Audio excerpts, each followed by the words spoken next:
Fala traders, beleza? Tudo bem com vocês? Bom, hoje a gente vai estar dando uma olhadinha nesse cenário e em alguns outros para a gente entender como participar de movimentos como esse, né? Então, como que a gente pode estar entrando em uma oportunidade com um contexto muito bom e aí conseguir desenvolver e levar ela mais longe, né? Então, no vídeo de hoje eu vou trazer uma operação real que fez essa sexta-feira, né? Então, dia 24/10, a gente fez uma operação aqui no mini dólar, vou estar trazendo aqui desde o ponto de entrada até quando a gente faz a condução e acaba saindo do movimento, fechou? Fica comigo, se você está gostando dos meus vídeos, já se inscreve, deixa o like, ativa o sininho aí, fechou? Também me segue lá no Instagram, tá tudo aqui embaixo, ó, da minha foto, garcia.trades. Eu garanto pra vocês que vai ser muito interessante essa experiência comigo aí, eu posto uns conteúdos bacanas lá pra vocês também. As análises que eu faço, geralmente eu posto lá de vez em quando, fechou? Então só fica de olho, vem acompanhando comigo e vamos juntos. Então vamos lá, pessoal. Vamos começar entendendo como que a gente pode estar operando da maneira certa pelo passo a passo que eu montei aqui com vocês. Então, olha só. Primeiro ponto, operacional. O que a gente busca durante a nossa execução do nosso operacional? Como que ele é formado? O que a gente tem que ter de principal assim no nosso operacional? Primeiro, a gente tem que ter um operacional que a gente consiga ter objetividade nele e clareza. Quais são esses dois pontos que eu quero citar aqui com vocês? Objetividade e clareza. Objetividade está intrinsecamente entrelaçado ali, né? Atrelado ao tema do seguinte ponto. Quando a gente fala de um operacional objetivo, tem que ser aquele operacional onde tenha bem definido ponto de entrada, onde esteja bem definido o que é inválido, o que é válido, quais as melhores regiões, perfeito? Já a clareza, o que significa clareza? Clareza é a gente conseguir ter uma visualização fácil daquele operacional sem ter uma dificuldade ali de saber quando entrar e onde entrar. Então, com a objetividade e a clareza junto, a gente consegue ter um operacional assertivo com uma facilidade extrema da gente estar decidindo se vai entrar ou sair. Claro, tem envolvido ali N conjuntos de questões emocionais, então você tem que ser ali uma pessoa bem disciplinada, uma pessoa que tem a capacidade de discernir se você vai entrar ou não vai entrar em determinada configuração porque está inválido ou validado, sem ter o FOMO ao seu lado, que é uma palavrinha ali, né, o Fear of Missing Out, medo de ficar de fora, que está bem ligado, né, à questão de ansiedade também, fechou? Então a gente tem que sempre controlar as emoções no mercado financeiro. O trader ele tem água gelada correndo nas veias, né? Mas outra analogia ele seria, ele é um cara frio, um sniper no mercado financeiro, é exatamente isso. O trader profissional ele é um sniper no mercado financeiro. Ele espera o momento certo de atirar e também de saber conseguir esperar um pouco mais, ter mais paciência, fechou? Então vamos para o segundo ponto. O segundo ponto é gerenciamento, beleza? O que a gente busca na execução do nosso gerenciamento? No nosso gerenciamento a gente busca, acima de tudo, né, ganhar mais do que a gente perde e também sobreviver no mercado financeiro. Então não adianta nada a gente ter um gerenciamento onde a gente gasta ali 10% do valor da nossa conta, sendo que quando a gente ganha muito pouco, quando a gente perde muito. A gente arrisca 10% para ganhar ali 10% e meio. Não faz sentido isso, entendeu? Porque ao longo prazo, né, se a gente parar para pensar que na soma dos trades é o que denomina pra gente se a gente é uma pessoa consistente ou uma pessoa inconsistente, um gerenciamento onde a gente tem ali em torno de 1,5, 2 para 1, às vezes afeta um pouco ali nessa relação do risco-retorno com a nossa assertividade, e aí no longo prazo isso acaba afetando o nosso resultado no trade, fechou? Então, sobreviver. O que eu quero dizer com sobreviver, pessoal? Sobreviver é o que a gente busca no mercado financeiro. Então, acima de tudo, acima de querer ganhar dinheiro, acima de querer entrar em bons cenários, a gente tem que pensar em sobreviver. Como que a gente sobrevive? Dividindo o nosso risco em pequenas parcelas, beleza? E essas parcelas elas não podem afetar nossa composição como um todo no final. Então vamos pensar assim: a gente tem um gerenciamento ali de, por exemplo, 1% da conta no dia, beleza? Então 1% da conta no dia, e a gente não vai gastar esse 1% em uma única operação, porque isso é loucura. O que a gente pode fazer? A gente pode dividir esse 1% em até 3 operações de, por exemplo, 0,33%, que já é um ponto bom para a gente estar conseguindo operar aqui. Isso levado para valores, né? Então a gente consegue operar ali, por exemplo, com 33 dólares numa conta de 10 mil. Isso possibilita que a gente opere 3 operações por dia. É necessário 3 operações por dia? Não, eu acho até um exagero, né? Tem dias, às vezes, que a gente não vai pegar nenhuma operação, quem dirá 3. Então, o ideal, pessoal, é a gente sempre dividir o nosso risco total, né? O nosso stop padrão diário em 2 oportunidades. Então aqui a gente divide 1% em 0,5 para cada oportunidade que a gente está desenvolvendo. Isso, pessoal, é um gerenciamento que a gente pode estar usando a partir do momento que a gente está ali numa situação onde a nossa conta esteja ou no 0 a 0 ou no positivo, fechou? Caso a conta ela esteja no negativo, a gente tem que ir sempre cortando os riscos para conseguir sobreviver no mercado. Então imagina assim, você está perdendo dinheiro, você está com a conta sendo negativada e você está cada vez mais próximo de quebrar ela. O que que você faz? Você vai arriscar o mesmo valor que você arriscava quando você estava no 0 a 0? Isso não faz sentido, entendeu? Então você tem que ir parcelando ainda mais. Às vezes você vai entrar com 0,5% daquilo que você estava entrando, às vezes vai entrar com um quarto daquilo que você estava entrando, ou até menos. Claro, isso vai afetar quanto você ganha no final? Vai. Às vezes você ganhava ali US$ 150 no final de uma operação, e aí você reduziu, você começou a ganhar ali 55, depois foi descendo e descendo. Aí você vai ganhar pouco, mas também você perde uma quantidade irrisória. Isso te permite o quê? Como você está perdendo muito pouco, o valor da sua conta, mesmo que ele ainda esteja abaixando, isso te possibilita sobreviver no mercado. Você consegue dar um último respiro. Então, levando para uma analogia de gerenciamento de mesas proprietárias, quando a gente quer fazer um gerenciamento de mesas proprietárias de maneira correta, por exemplo, a gente tem que garantir saques. O que que é isso? É garantir o nosso próximo passo no mercado. A gente faz ali o nosso valor de meta, né? Seja lá 7 a 10%, e a partir do momento que bate essa meta, a gente retira um valor desse lucro para investir em uma nova mesa. E aí a gente passa nessa nova mesa e vai sempre trabalhando nesses pontos. Por quê? Porque quebrar é inevitável no mercado. Hora ou outra, você vai acabar quebrando uma hora, beleza? Claro, você pode ser consistente, conseguir levar sua conta para cima, mas a gente sempre tem que manter em mente que o mercado é um jogo de probabilidades e que tem a chance sim de você acabar perdendo dinheiro. Grandes traders já perderam muitas quantias de dinheiro, né? Então a gente está falando ali, por exemplo, de um nome muito renomado no mercado financeiro, como Jesse Livermore. Jesse Livermore foi um grande operador financeiro, diga-se de passagem, um dos maiores. Ele teve vários momentos da vida dele em que ele esteve ganhando muito e momentos que ele estava quebrado financeiramente porque ele arriscava bastante, certo? E aí, infelizmente, né, um dos resultados que acabou acarretando dessas grandes perdas e ganhos foi o suicídio dele, né? Mas isso aí não vem ao caso agora. O que importa é o seguinte: Jesse Livermore era um cara que conseguia arriscar bastante, tinha muito resultado com um gerenciamento extremamente arriscado. Beleza? Então ele sempre estava ali tentando sobreviver no mercado, mas não de uma maneira saudável. Beleza? Por isso que ele conseguia quebrar várias vezes. Ele estava sempre arriscando bastante do capital dele. Se eu não me engano, ele arriscou 100% do capital uma vez, ou metade disso, de uma única vez. Então, pessoal, o que a gente tem que ter em mente aqui é o seguinte: se para manter uma mesa proprietária, né, que é a fase final que a gente almeja aqui no mercado, diga-se de passagem, mesa proprietária também é o meio de alavancagem da sua conta mais rápido, né? Então é a maneira de você ganhar mais dinheiro e conseguir se manter com capital próprio de maneira mais simples, certo? E se mantendo ali, a gente consegue ter uma sobrevivência maior ainda no capital próprio do que nesse capital financiado, beleza?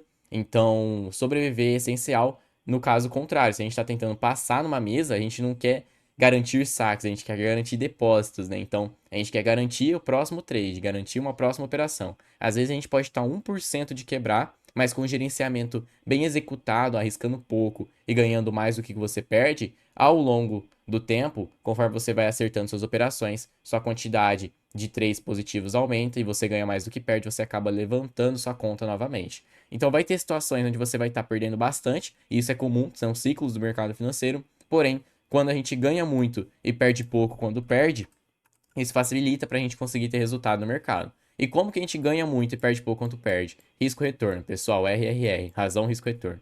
Como que isso funciona?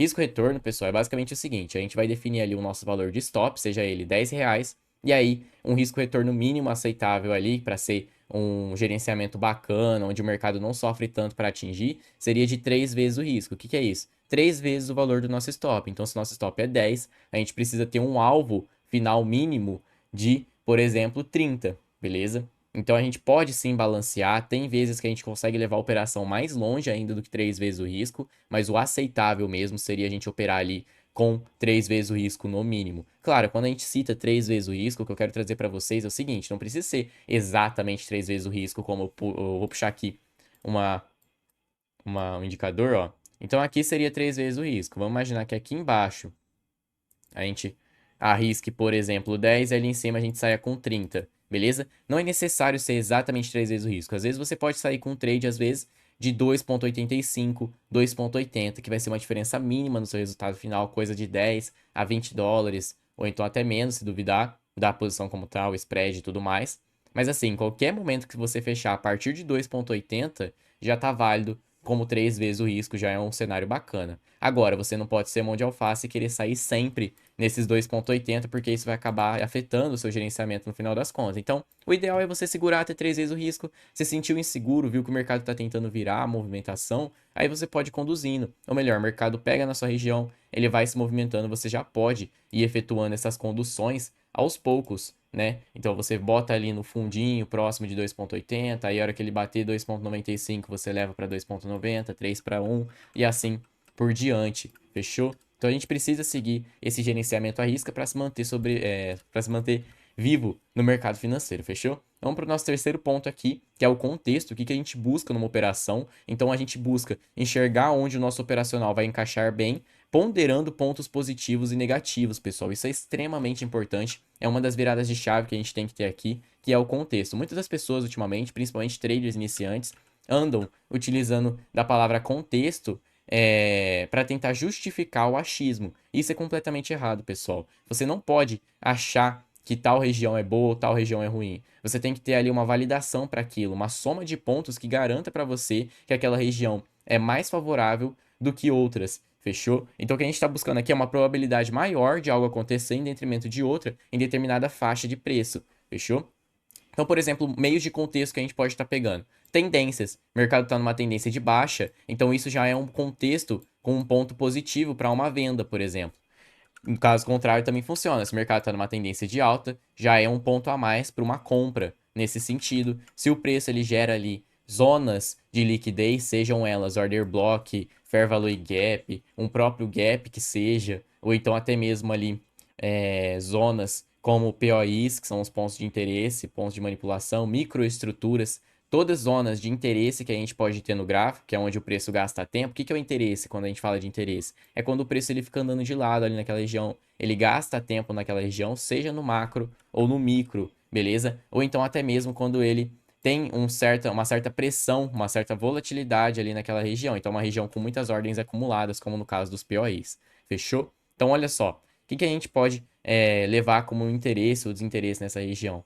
Gaps, por exemplo, são desinteresse, são regiões onde o preço passou muito rapidamente e aí fica um buraco na negociação e o preço tende a fechar aquele buraco para gerar um desenvolvimento, seja para o lado contrário, ou às vezes até mesmo só absorver a liquidez e dar continuidade ao movimento. A gente tem também regiões de interesse, que são zonas laterais, que agem, né, como um imã para o preço, então ela atrai o preço novamente para dentro dessas regiões, já que o mercado ele se movimenta de liquidez para liquidez. Mas resumindo, pessoal, a gente precisa ter uma soma de pontos positivos e soma de pontos negativos, e aí a gente pondera qual que é mais favorável em relação ao outro, e aí a gente já tem uma objetividade, uma clareza maior a partir disso. Então aqui, pessoal, é um conjunto da Santíssima Trindade do trade, né? Que seria operacional, gerenciamento e contexto. Esses três moldam os nossos resultados no mercado financeiro. Pessoal, fiquem comigo aí, vou estar trazendo para vocês agora aquela operação que eu comentei com vocês no início do vídeo. Fechou? Fui! Então vamos lá, pessoal, vamos dar uma olhada naquele cenário, o que que aconteceu nessa última sexta-feira, ó. Então, o mini dólar já vem gerando aqui uma região bacana para a gente estar pensando em compras nesse movimento desde segunda-feira, dia 20 de outubro, beleza? Então o preço ele ficou se movimentando aqui de maneira lateral, ele gerou para a gente aqui fundos nivelados nesse movimento, ó. Então esse fundinho, esse, foram fundos ali que tinha certo interesse nessa região. Próximo do preço, quando o preço vai se aproximando, ele gera ali pra gente uma estrutura lateral, uma estrutura com característica de demanda, beleza? Como que a gente vai estar entendendo essa estrutura com característica de demanda? Simples, pessoal. Quando o preço ele anda de lado, ele demonstra interesse, assim como eu comentei com vocês. Essas zonas são sobrecarregadas de liquidez na parte de baixo, principalmente quando ele vem caindo e vem andando de maneira lateral, nivelando fundos, certo? Então o preço, quando ele nivela fundos ou topos, ele já cria por si só uma zona de liquidez ali. O que a gente está buscando para criar uma validação de uma zona de compras ou uma zona de vendas? Alguns pontos interessantes. Então, por exemplo, se o preço está caindo e ele gera um movimento automático de compras, né, que é essa última impulsão aqui, isso aqui já começa com uma principal característica da estrutura acumulativa. O preço vem caindo, ele tenta segurar o preço nessa última impulsão, deixando esse fundinho, e aí, por final, ele estoura no movimento automático do preço, fica andando de maneira lateral nessa região. E um dos principais pontos é o seguinte: ele anda de maneira lateral com pressão compradora. Então o preço tem dificuldade em tocar na região de compras, que é o suporte, e facilidade em romper a região de vendas, que é a resistência. Isso mostra um movimento harmônico para a gente de que preços estão com maior tendência de compras do que tendência de vendas. Como que a gente define isso? A pressão compradora está maior do que a pressão de vendas, certo? Então, olha só.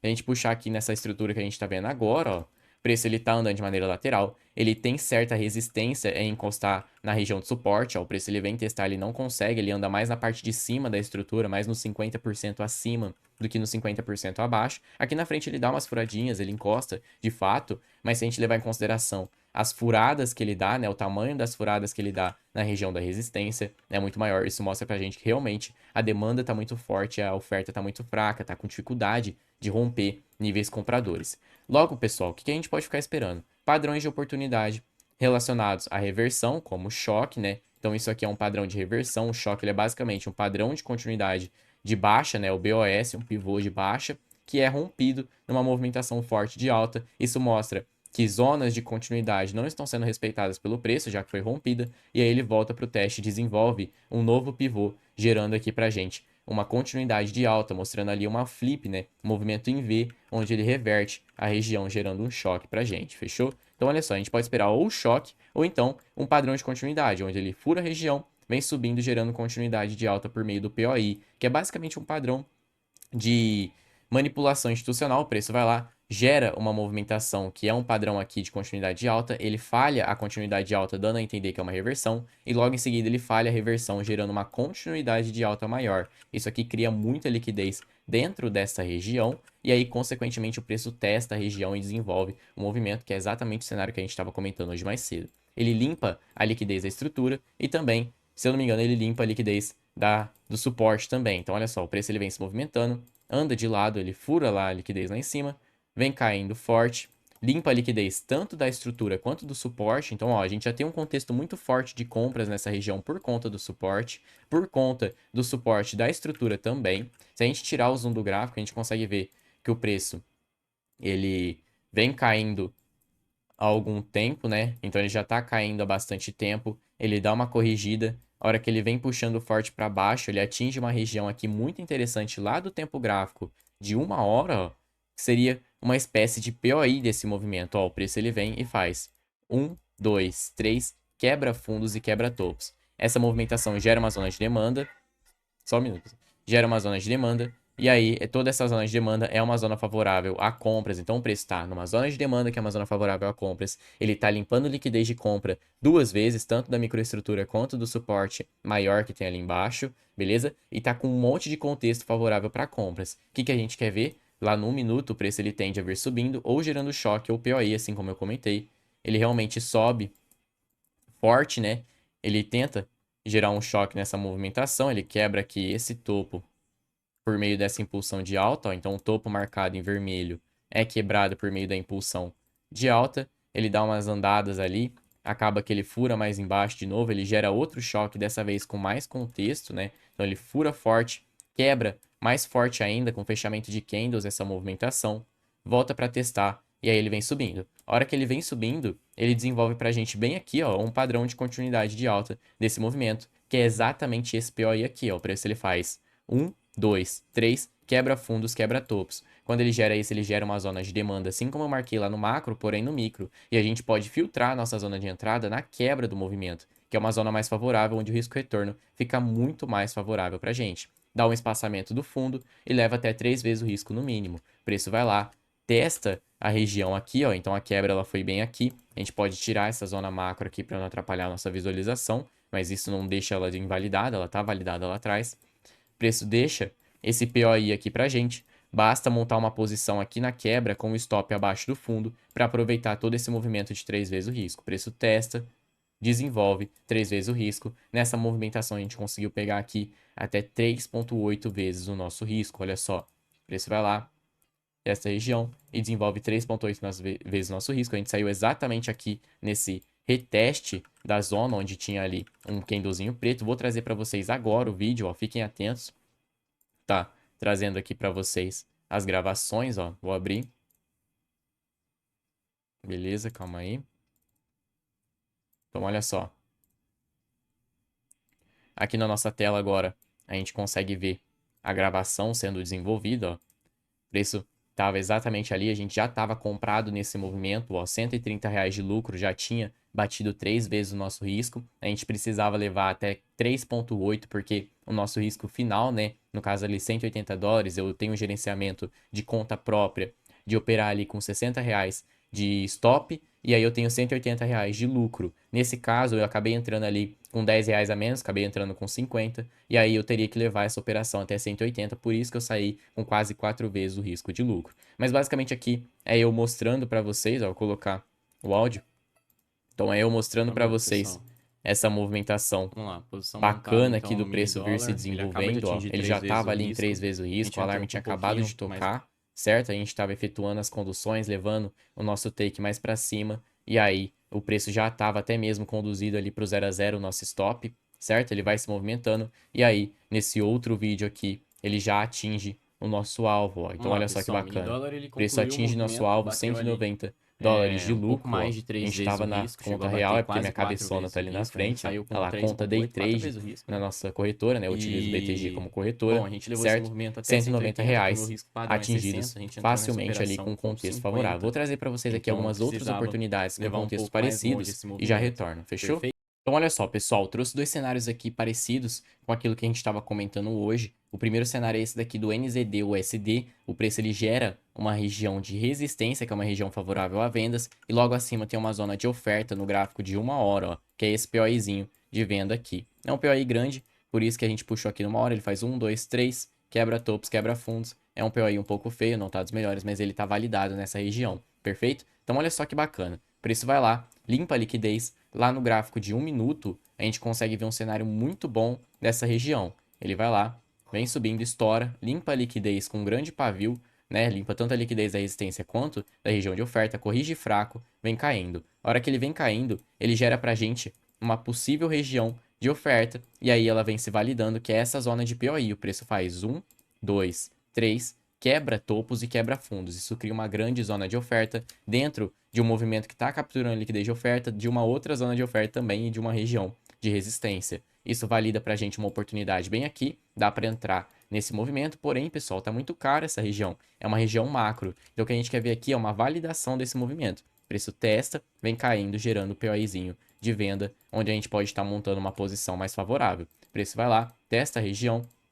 vem corrigindo, bem aqui ele gera o nosso POI, beleza? Então o POI ele está validado nessa movimentação, certo? Para quem não entendeu o que é o POI, é esse movimento de 1, 2, 3, quebra topos e quebra fundos nesse movimento de baixo. Ele deixa uma zona parecida com isso daqui, certo? É só toda essa região, é uma região de venda, só vender quando tocar na zona, ou então se você quiser pegar na quebra. Nesse caso, ficou uma regiãozinha bacana, bem pequena, não precisa pegar na quebra do movimento, né?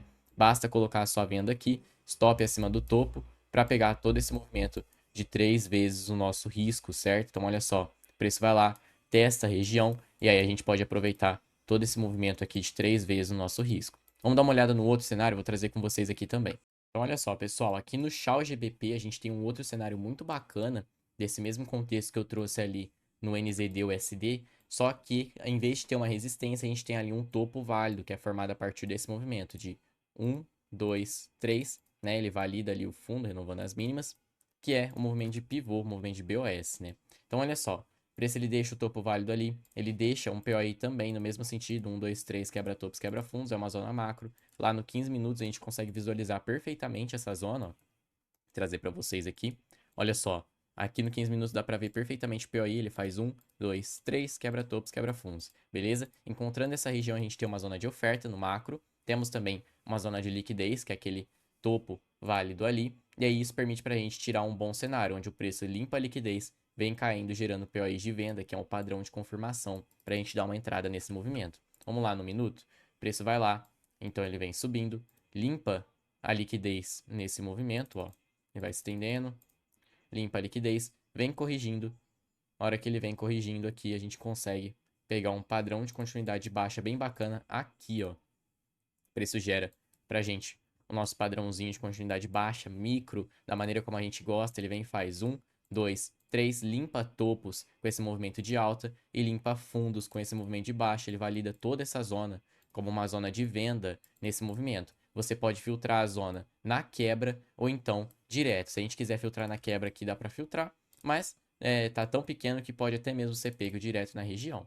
Vamos tentar filtrar na quebra de primeira para ver se funciona, ou então, vamos fazer direto na região primeiro, depois a gente vê na quebra quanto que isso daqui daria de retorno pra gente. Então, primeiro seria a zona cheia, tá? Esse aqui é o primeiro movimento com a nossa zona cheia, e o nosso alvo ficaria aqui, certo?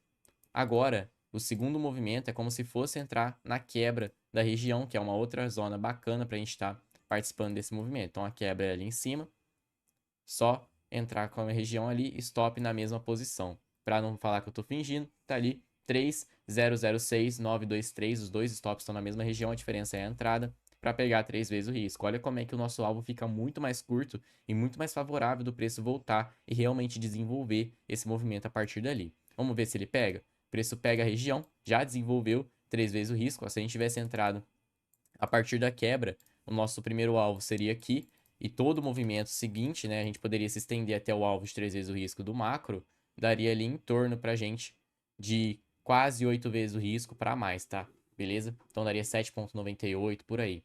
Já na entrada comum, a gente já teria ali 3 vezes o risco, e a partir daqui o preço ele pode vir desenvolvendo para baixo, ou então vir subindo depois, quebrando topos. É exatamente o que ele fez, ele vai dar umas corrigidas mais para cima provavelmente. Mas esse foi o cenário que a gente conseguiu pegar a partir dessa continuidade. Então, toda essa construção de contexto, todo o operacional claro e objetivo, também um gerenciamento válido, onde a gente consegue estar medindo ganhar mais do que perder, beleza? Perder pouco e ganhar muito quando a gente ganha.